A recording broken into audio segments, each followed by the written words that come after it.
여경 간부의 위험한 초대, 성추행의 헛소문까지. 이게 어떤 사건인지 정말 바로 보시죠. 여경 선배의 위험한 초대.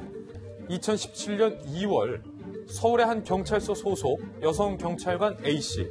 당시 경감이었어요. 46살. 경찰서 인근 술집에서 팀 소속 부하 남성 경찰관 B씨의 특정 신체 부위를 두세 차례 강제 추행을 했습니다.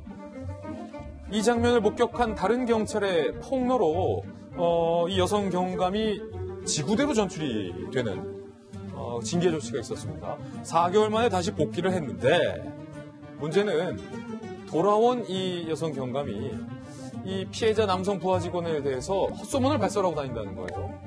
아, 저 남자가 부산에 내연녀가 있다. 이런 소문을 퍼뜨리는가 하면 기동대 직원들에게 돈 100만 원을 받았다라는 헛소문을 냈다는 거죠.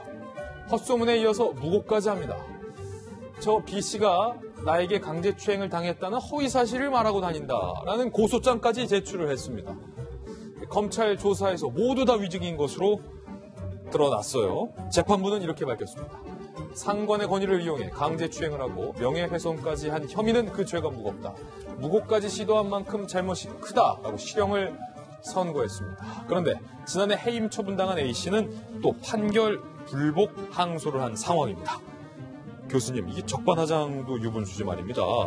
본인이 경감이면 상당히 높은데 남자 후배 그 경찰관의 특정 신체 부위를 만지고 그 징계 받았다가 돌아와서 죄를 뉘우치지 않고 뭐 내연녀가 있다 아니면 법적으로 다시 고소까지 했어요. 네. 통상적으로 이제 경찰서에서 이제 경감급의 계급을 가진 사람들은 경찰서에서 이제 계장으로 이제 근무를 합니다. 네. 그래서 자기 이제 같은 계 내에 있는 이제 부하 직원에게 이제 그런 추행을 한 것 같은데요. 이 사람이 결국 이제 문제가 있다 그래가지고 이제 다른 지구대로 이제 전출을 갔습니다. 근데 이제 4개월 만에 이제 다시 이제 복귀를 하면서 비록 같은 부서에 있지는 않지만 다른 부서로 다시 이제 경찰서로 이제 복귀를 이제 한 거죠. 그래서 이런 인사 조치가 보면은 상당히 이제 성 관련된 문제 같은 건 상당히 예민하고 민감하고요. 그리고 특히 이제 피해자 입장이 상당히 고려가 돼야 됩니다.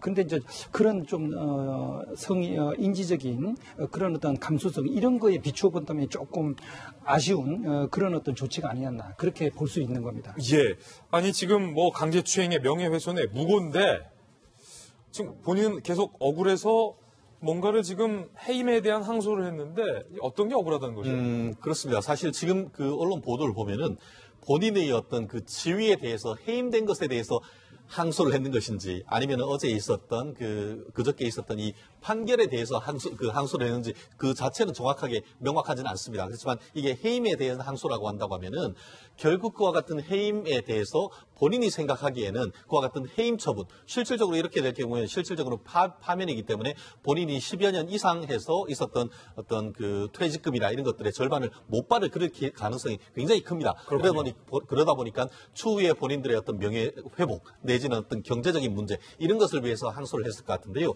더불어서 지금 이번 사건 같은 경우에도 이른바 불구속돼서 재판을 하다가 재판부에서 선고하면서 법정 구속했던 그런 케이스인 것 같은데 아시다시피 남성이 여성을 추행하는 것뿐만 아니고 여성이 남성에 대해서 성적 접촉을 하는 것도 추행이 된다는 것을 보여주는 대표적인 사안이 아닌가 생각합니다. 맞습니다. 사실은 굉장히 상식적인 일인데 이걸 좀 혼돈하시는 분들이 간혹 계셔요. 여성이 남성을 추행하면 뭐 남성은 괜찮겠지라는 생각도 이제는 또 안 된다는 거예요. 그렇습니다. 그래서 옛날에는 뭐 부녀를 뭐 가늠했는 이런데 지금은 이제 형법 자체가 바뀌어서 사람을 가늠했는 사람을 추행했는 것으로 되기 때문에 이제는 우월한 지위를 이용해서 여성의 상사가 남성에 대해서 이와 같은 성접촉하는 것도 처벌된다는 거 정말 명심해야 될 것 같습니다. 강력하게 이번에 법원에서 처벌을 했군요.